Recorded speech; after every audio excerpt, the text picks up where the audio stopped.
Alors, après les problèmes sur la i208, c'est maintenant des problèmes sur la Citroën Ami. Une importante campagne de rappel est lancée.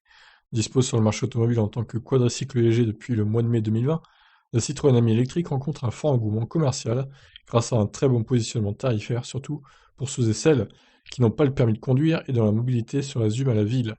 Derrière ce succès, sans évoquer le retard de livraison, les propriétaires de l'Ami rencontrent de nombreux problèmes. C'est la raison pour laquelle le constructeur français lance une campagne de rappel habilement baptisée. Présentée officiellement en tant que campagne de contrôle et de modernisation, la procédure lancée pour corriger les défauts, soit autrement écrit la campagne de rappel de Citroën Ami, a pour but de régler différents problèmes dont voici les principaux.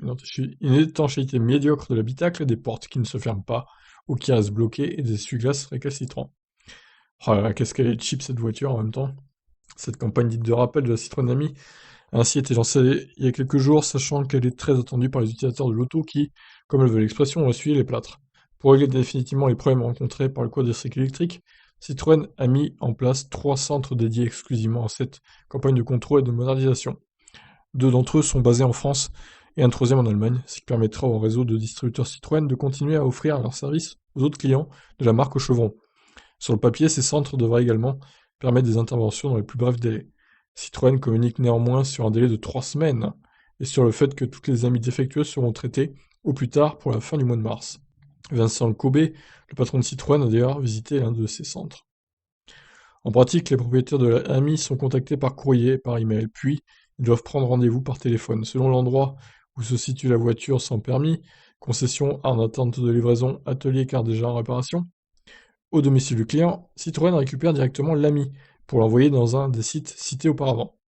Avouons que la marque française prend les choses très au sérieux, tout en prenant soin de ses clients. Durant l'immobilisation de leur ami, ils pourront bénéficier principalement d'un prêt d'une autre amie, ou encore d'un abonnement Free to Move offert. À cela s'ajoute un bon d'achat de 100 euros à dépenser à la FNAC et une extension de garantie d'1 an. Ah, c'est plutôt sympa, hein. Ils n'étaient pas obligés de balancer un bon de 100 euros pour la FNAC, par exemple. Et l'extension de garantie est bienvenue aussi. Enfin, hormis les défauts et autres problèmes évoqués plus haut, la liste des travaux qui sont effectués sur la Citroën Ami durant cette campagne est bien plus longue, avec aussi, et pour ne citer que, la mise à jour du logiciel qui gère la batterie, le contrôle des points de soudure de la structure de l'auto et l'amélioration du freinage. Précisons que d'autres petits couacs relevés au tout début de la commercialisation de l'Ami sont, quant à eux, réglés directement en usine. Vitre latérale qui ne ferme pas, problème de fichage, du temps de charge et ou cette dernière qui ne se lance pas.